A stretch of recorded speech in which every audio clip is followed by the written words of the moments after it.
Have you ever wondered why a certain beetle shares its name with one of history's most notorious figures? Not just any figure, mind you, but Adolf Hitler himself. This isn't some twisted form of entomological humor, but a fascinating, albeit controversial, piece of zoological history. The irony is that it's not Hitler's other famed beetle, the Volkswagen beetle. We're talking about Anophthalmus hitleri, a small, unassuming beetle that carries the weight of a name steeped in infamy.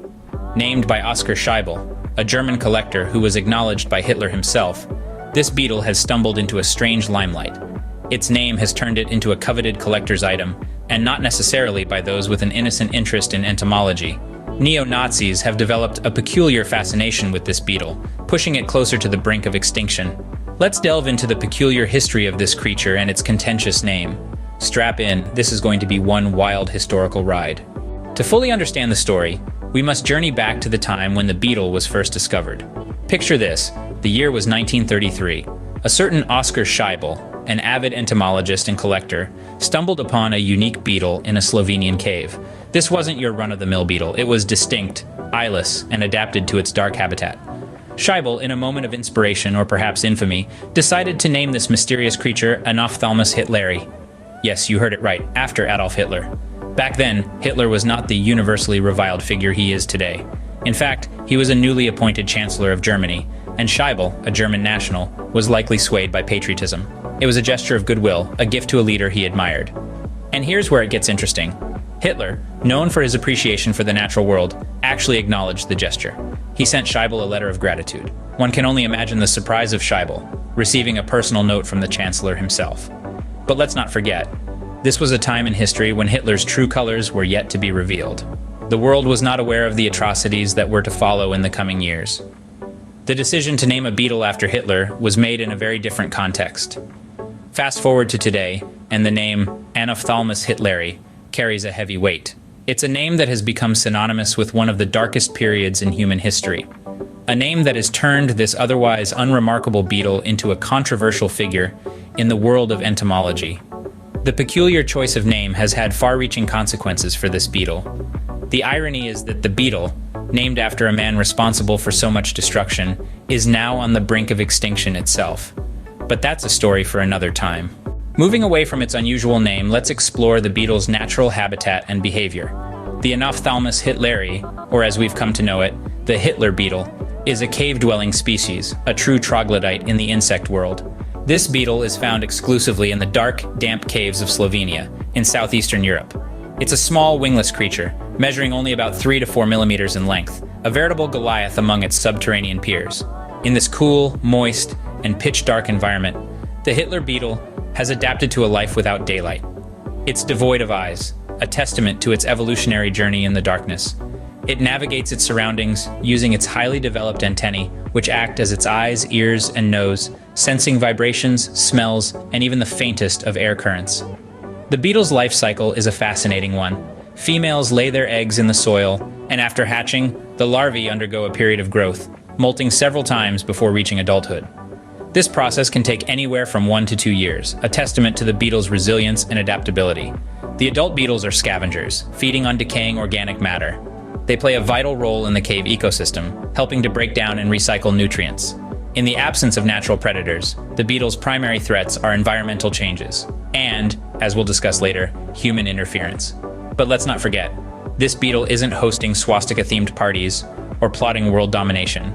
Instead, it spends its time scurrying around in the dark, minding its own business, and doing its part to keep the cave ecosystem balanced. It's a humble existence, far removed from the infamy of its namesake. Despite its infamous name, the beetle leads a quiet existence, largely undisturbed by the world above ground. Unseen and unheard, it goes about its life, contributing silently to the cycle of life, a small but essential cog in the wheel of nature. However, the quiet life of Anophthalmus hitleri has been disrupted due to its contentious name. The beetle, named after Adolf Hitler, has been thrust into an unexpected spotlight, and it's not because of its fascinating biology or unique habitat. Rather, it's the name that has made it a controversial collector's item. Now, you might be wondering how a beetle, of all things, could become a symbol for neo-Nazis. Well, it's all in the name. named after the infamous dictator by a German collector who received a thank you note from Hitler himself. This beetle has become an emblem for a group of people with a disturbing fascination for the man and his ideologies. This has led to a bizarre and unfortunate surge in demand for the Anophthalmus hitleri among collectors. Of course, this has had a significant impact on the beetle population. Overzealous collectors, eager to possess a piece of this strange historical quirk, have been hunting the beetle with such intensity that it's now at risk of extinction. Remember, the Anophthalmus hitleri is not a common beetle. It lives in a very specific habitat, in the dark, damp caves of Slovenia. The increased attention and relentless pursuit have disrupted their quiet life and threatened their survival. To protect the beetle, the locations of the caves they inhabit have had to be kept a closely guarded secret. It's a strange world we live in, where a beetle named after a dictator becomes a target for collectors and needs to be protected like a state secret. But this is the reality for the Anophthalmus hitleri, a beetle who, through no fault of its own, has found itself bearing the weight of a name that carries so much historical baggage, a name that has turned it from an obscure cave-dwelling creature into a controversial collector's item. The beetle's name has ironically made it a target, pushing it towards the brink of extinction.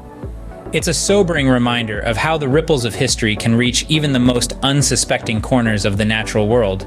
The beetle's name has stirred a debate within the scientific community, and it's not hard to see why. The International Code of Zoological Nomenclature, the authority on the naming of animals, has found itself in the eye of this storm. Its president, Thomas Pape, has put forth an interesting perspective on the matter. He has stated, "It was not offensive when it was proposed, and it may not be offensive 100 years from now." Now that's a viewpoint that has ruffled a few feathers. Let's take a step back and look at the bigger picture. Naming species after famous people is not an uncommon practice. It can generate positive publicity for a creature, making it beloved, even cherished. Think about the adorable Areovixia gryffindori, a spider named after Harry Potter's Hogwarts house. The positive attention can sometimes help in conservation efforts, raising awareness about the species and its habitat. But the sword of naming cuts both ways. In the case of our controversial beetle, the name has turned it into a collector's item among neo-Nazis, pushing the poor creature closer to the brink of extinction. As if being named after one of history's most reviled figures wasn't enough, the beetle is now bearing the brunt of human fanaticism. Then there's the aspect of negative publicity. Imagine being an innocent critter, minding your own business, only to find out you've been named after a figure who is globally disliked. It's hardly the kind of publicity any species needs. The controversy surrounding Anophthalmus hitleri is a stark reminder that the act of naming is not just a scientific exercise, it carries social, cultural, and even political implications. It's a powerful tool, one that can shape perceptions and dictate the fate of species. The debate over the beetle's name has raised questions about the ethics of species naming. So, whether it's a beetle named after a dictator or a spider named after a fictional wizard, it's clear that the names we choose matter. They carry weight, they have consequences, and that's a responsibility we must not take lightly. The story of Anophthalmus hitleri shows how the echoes of the past can impact the present. This small, unassuming beetle carries the weight of a historical legacy, a testament to the undying influence of World War II. The beetle's name alone has tied it to a narrative of genocide and extinction, a narrative that eerily mirrors the dark history of the Nazis, who were defeated over 70 years ago. Yet, here we are, discussing this beetle's fight for survival, a struggle exacerbated by the ripple effects of history. The beetle's name, given as a mark of respect, has now become its Achilles heel, drawing unwanted attention from collectors. This isn't just about a beetle fighting for survival. It's a stark reminder of how history's echoes can touch even the smallest corners of our world, influencing the present in ways we could never have predicted. As we've seen, even a beetle's name can serve as a stark reminder of history's lasting impact.